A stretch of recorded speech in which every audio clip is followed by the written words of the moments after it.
And we'll bring up the names. So in the bottom right, playing as the Dwarves, we have Levatus. Up against Saylok in the top left, playing as, I believe, the Dark Elves.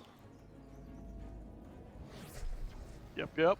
And we're getting the GLHF in chat. They're from Levatus. Being a nice sport about everything. Looks like they've opted for slightly different routes with their scouts, at least.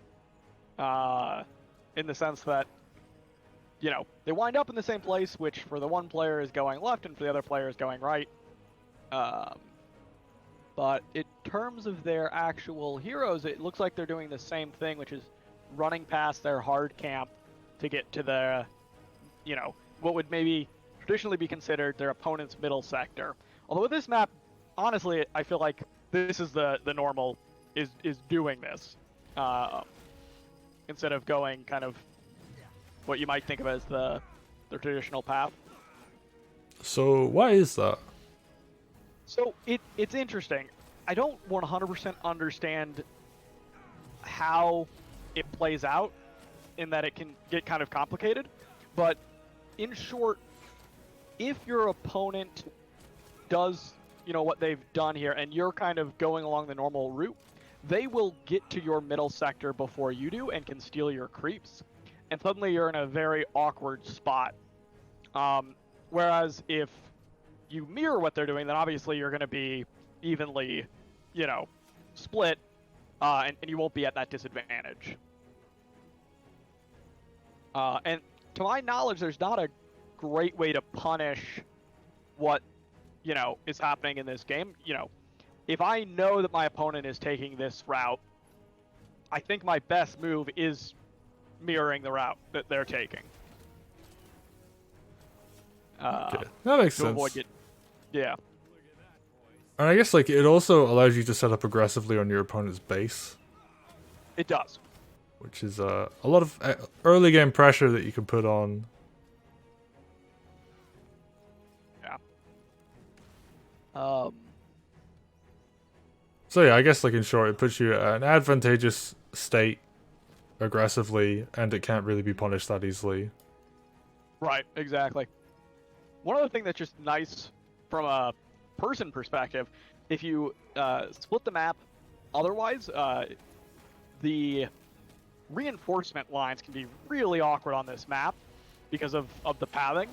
And so with this, it tends to be much less awkward. So just as a player, that is a lot less of a pain. Yeah, that makes a lot of sense. And, oh, are we going to see this Dark Ensign go down? It could. Oh, it's really close. Oh, the progress bar stopped there for a moment. It did. It doesn't have the resources, or didn't have the resources for a moment there to let it chug up. If he had, I think it would have finished. Yeah, that's, I want to say pretty costly. Oh, but we got another one being built. Yep, but there's an extra dwarf unit coming in this time. Having said that, the hero's getting pretty sore here. I want to take a quick... it might go up. Yeah, he doesn't have any health potions left either, so he's just gonna have to run and kite here. Oh, but the totem goes down, so I think, yeah, this Dark Ensign... Oh, it's actually really close. Oh, no, the auto attacks came in just in time. But that stun shot was huge. Okay. Well played there by Levatus. Yeah, and there he has the stone pole that's getting upgraded. And yeah, we just see Saylok be like, nah, I need to get out of here. Yeah. So a nice little scuffle to start things off here. Yes, although it looks like we're gonna still wind up with a mirror mode, unless if Levatus opts to teleport to protect his aggressive stone pole. I mean, it doesn't look like it. I think they're just gonna go back to creeping. I agree. Though I will say advantage to Levatus maybe because while Saylok is equalizing the map, Levatus is you know taking his creeps along that southern route.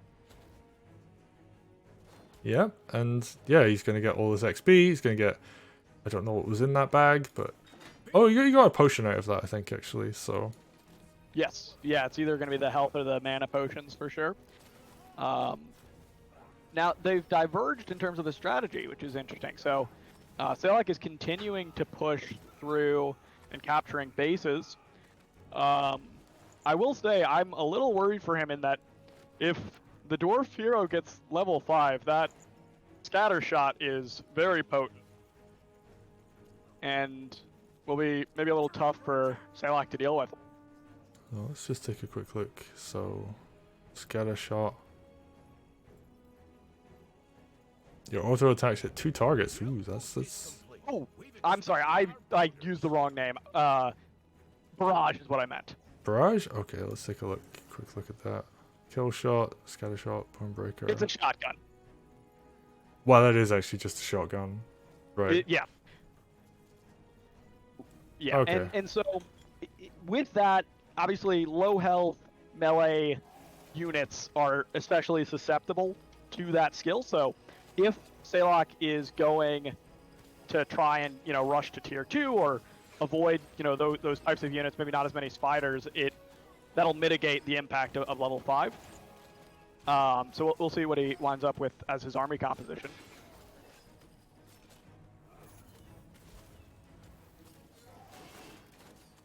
Okay, and yeah. Now we see, wow, Saylok's really far behind on this creeping. He is. He is up 1 map post, I believe, but very far behind on the creeping. Okay, yeah, so this is going to come down to, I guess, like economy versus... The classic trade-off. That said, now we see Levatus, grabbing the... Actually, I think this is like a really important zone to capture as well, because now everything's linked together over on the right-hand side. That's true. I will say that Saylok's kind of equivalent sector is fairly safe. It's kind of surrounded by other sectors that he controls, so I think it's unlikely for Levatus to be able to steal it, but will Saylok have the time to take it himself is a different question. Oh, we see the Storm Wyvern going down now. Yeah, gets the interrupt to prevent the lightning bolt for a moment at least, and does a nice job splitting units, so it only bounces on a couple of them. Really good job with pullback micro, but the Wyvern isn't dead yet. I don't think he's lost a single dwarf. Although that may change in a second here. Maybe not. I think one single axe wielder for the Wyvern is a trade Saylok is happy to make. Yeah, I mean... Let's see. Especially with that being level 5 for him.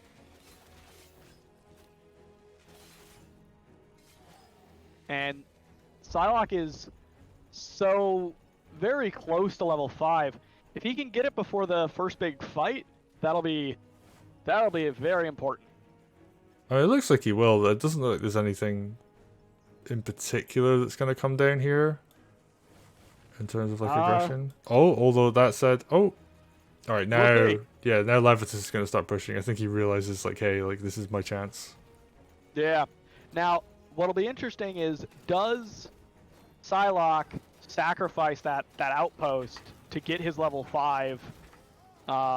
Honestly, well, I guess that answers the question. He opts to teleport back, but will he be able to hold? I feel like he maybe should have just stuck and gotten the Wyvern. Yeah, especially, I mean, he teleported his really low health hero in as well, so it's like immediately got driven back because of that.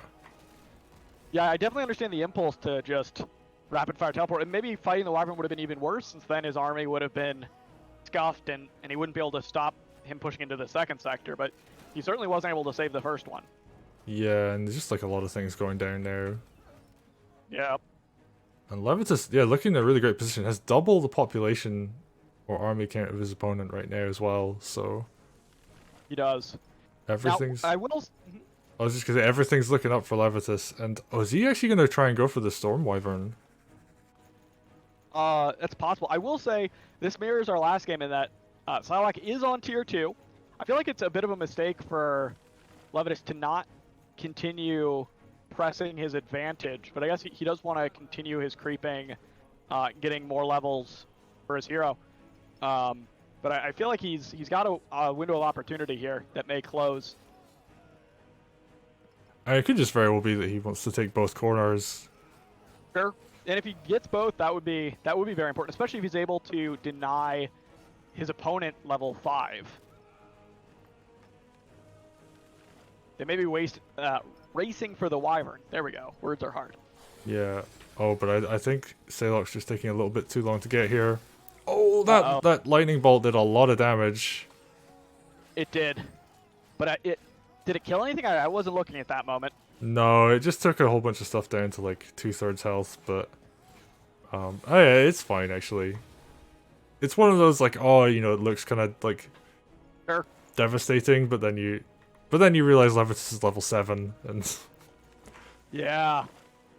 So this did buy Saylok a lot of time to hopefully for him, you know, to be able to capitalize on his tier 2. I don't see though any iron units quite yet. I would imagine they should be coming out real soon.